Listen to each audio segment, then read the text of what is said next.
Bueno, buenas tardes. Hoy vamos a hablar sobre un texto de Juan Carlos Tedesco, Educación Popular Hoy, el capítulo 3, que nos va a dar ciertas categorías de análisis para poder analizar, ¿no?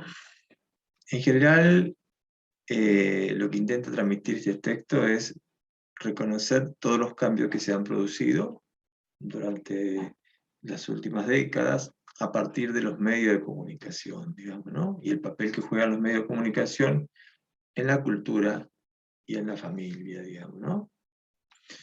El autor dice que no es posible pensar un modelo social que excluye el acceso al empleo, digamos, ¿no? Generalmente cuando las personas están desocupadas, llega un momento de desafiliación, ¿sí? Y esto hace también que de esa manera, del lugar de la desafiliación, termine en un proceso de exclusión, ¿sí? Es indudable que todo proceso de comunicación tiene un interés político, digamos, ¿no?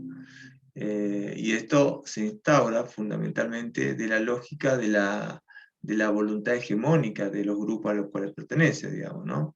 Principalmente los grupos dominantes y las ideologías que tienden, digamos, a facilitar este libre mercado, y cómo la dominación cultural que se logra fundamentalmente a través de los medios de comunicación y particularmente de Internet, digamos, ¿no?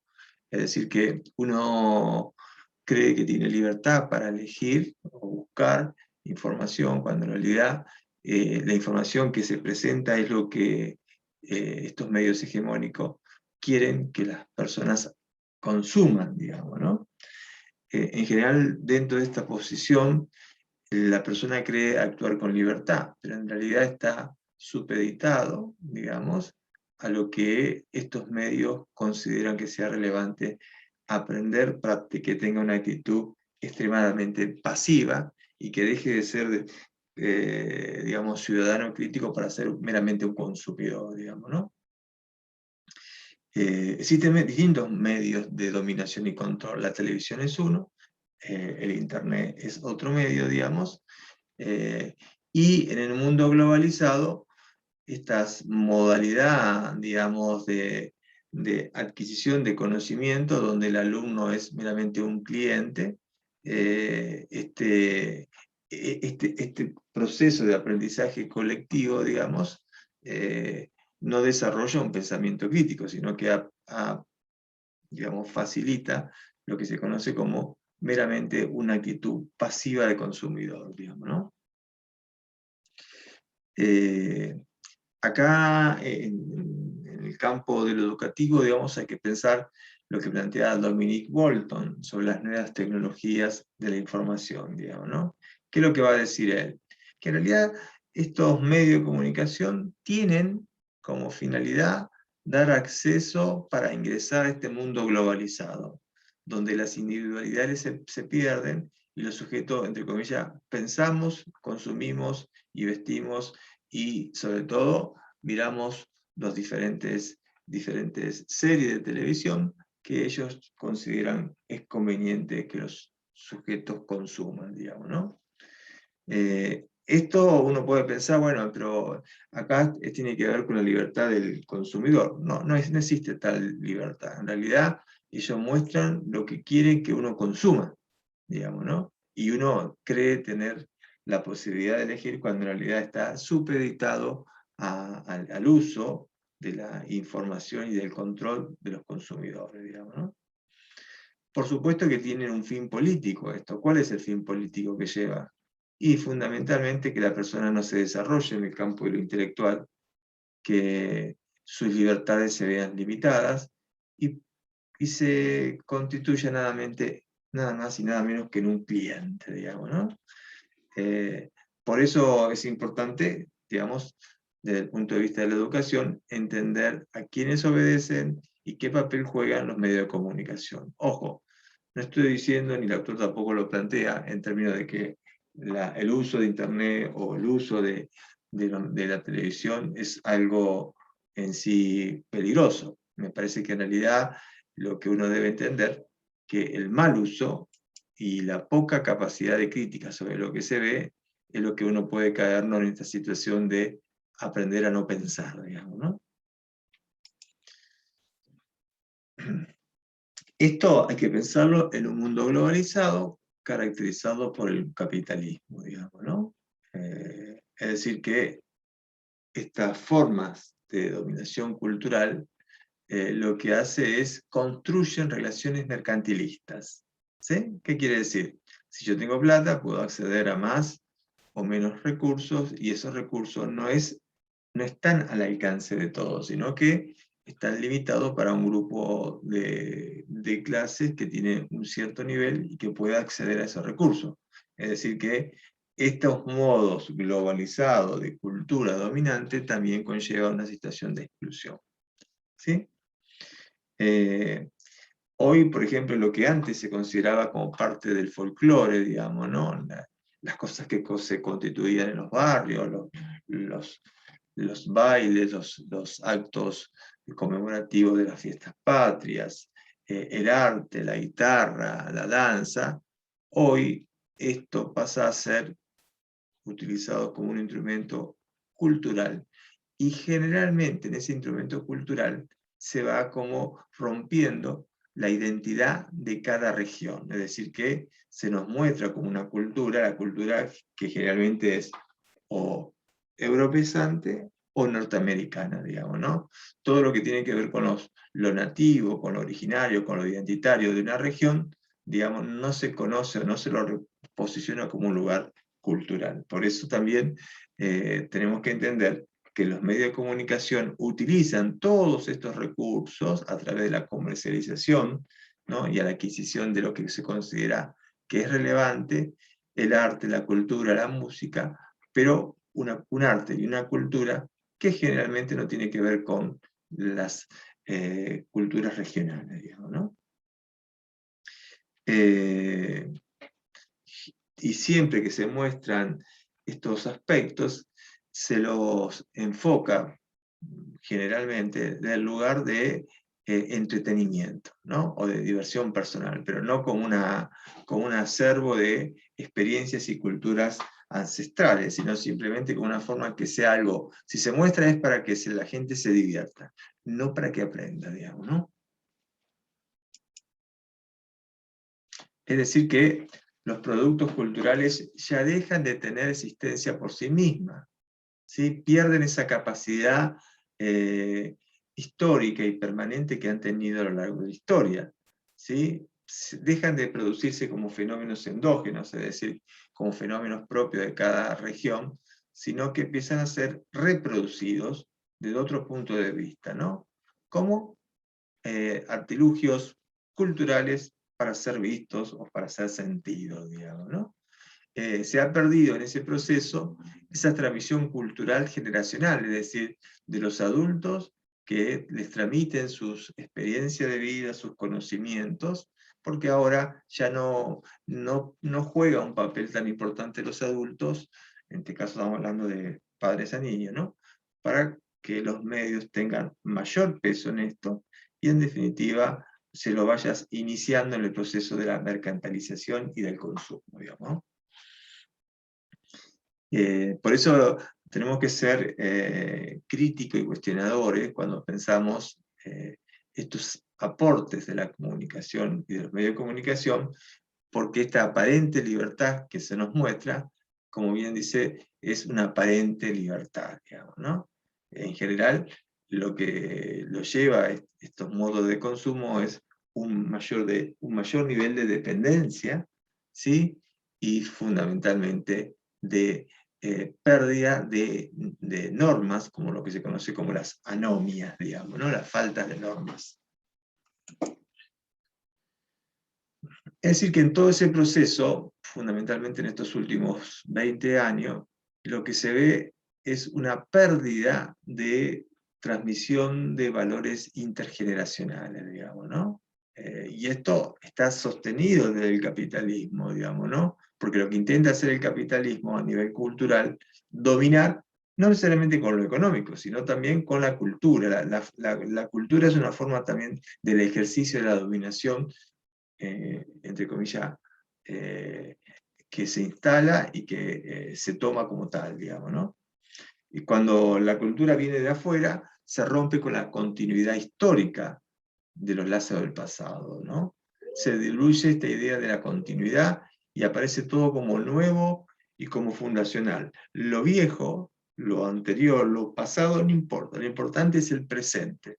Se pierde el sentido de la perspectiva histórica, digamos, inclusive la perspectiva del futuro. No importa el futuro, lo que importa es vivir el presente, transitar el hoy como si fuera el último día, sin interesarse de reconocer las experiencias y los conocimientos de nuestros propios ancestros, digamos, ¿no?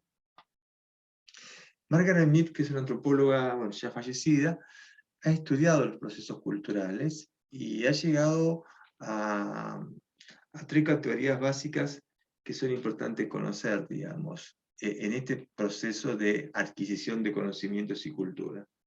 La primera, la que denomina prefigurativa, la segunda, la configurativa, y la tercera, postfigurativa. ¿Cuál es la prefigurativa? Y obedecen a diferentes momentos históricos, como por ejemplo, cuando son los adultos los que conocen, los que enseñan y los que le dan valor a la sociedad. ¿Sí?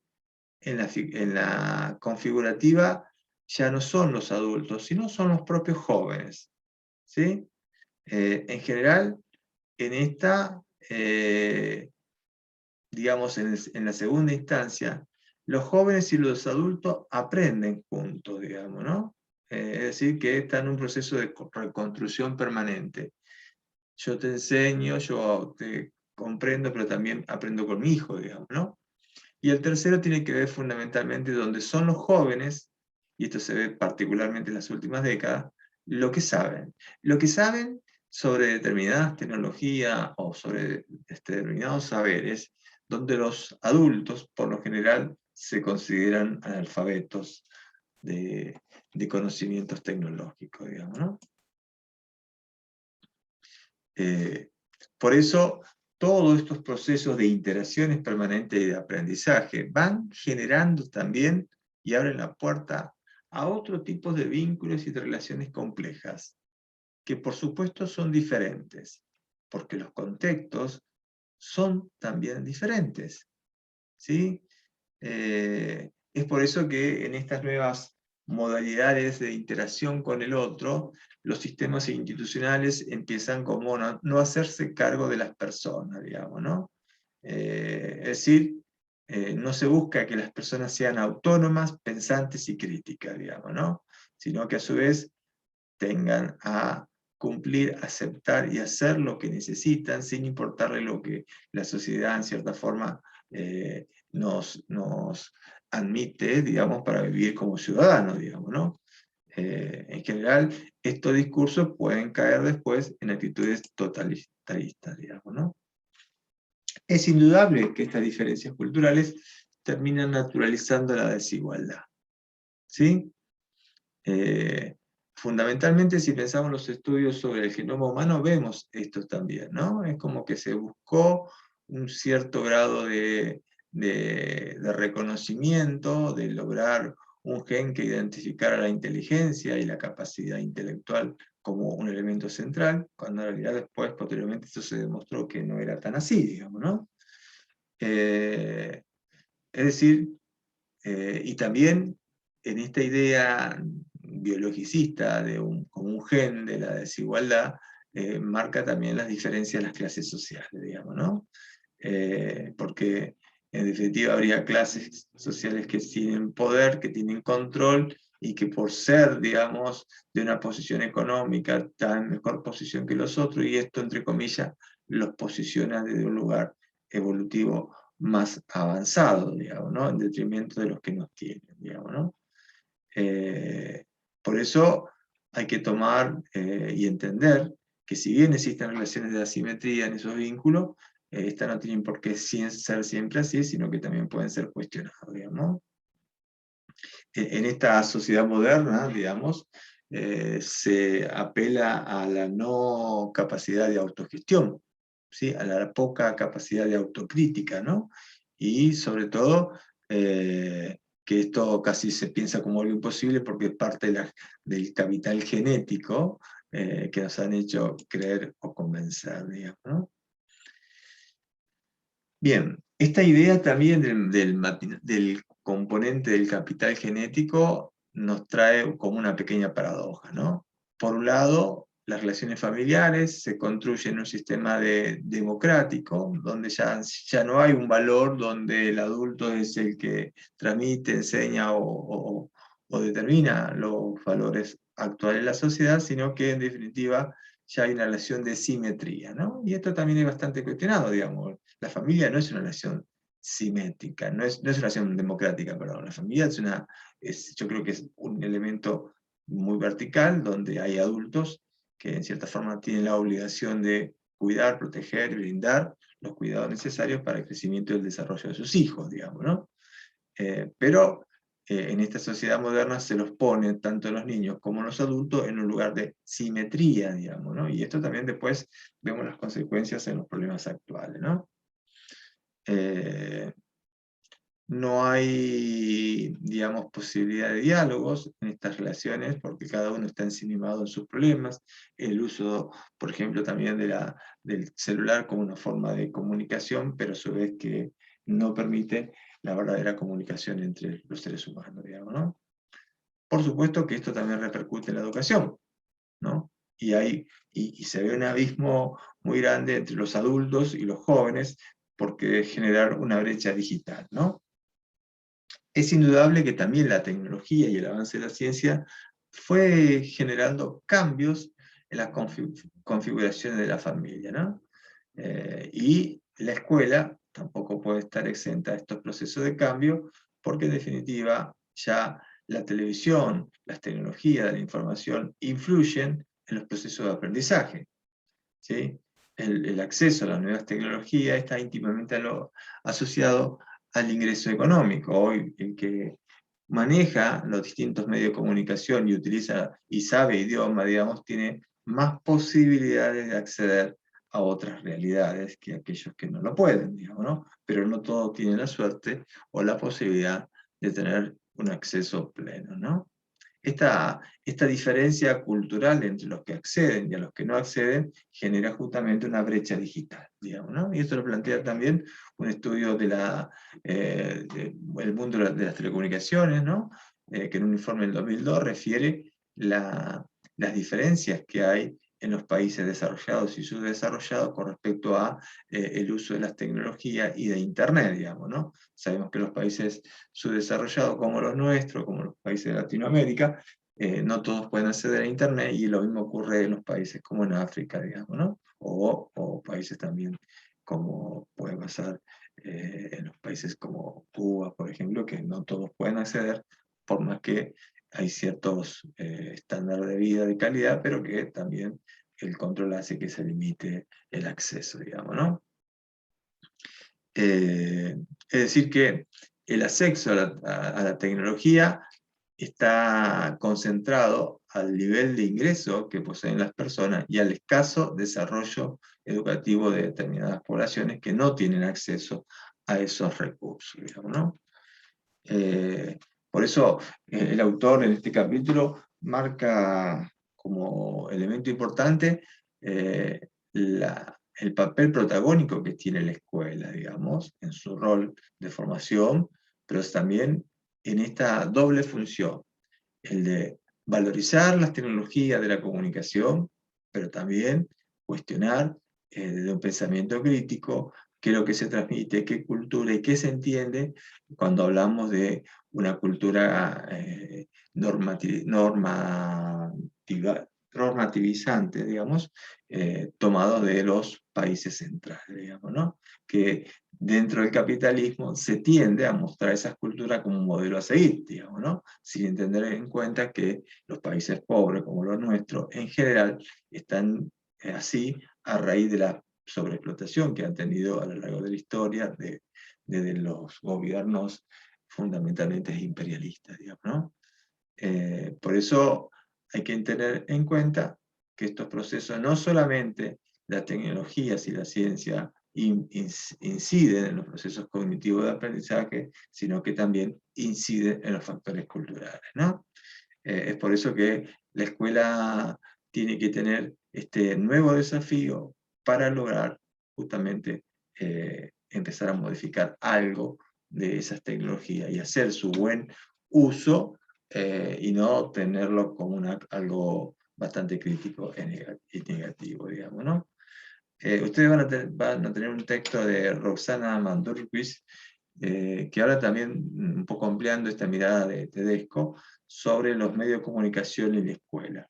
Es una bibliografía ampliatoria, ahí puse ahí como para debatir en el foro, digamos, después que lo lea van a poder responder algunas preguntas que surge de ese texto, pero que también nos puede enriquecer para ampliar la mirada sobre el papel que juegan los medios de la comunicación y el papel que juegan con la educación en particular. Así que en el transcurso de la semana seguramente seguiremos trabajando.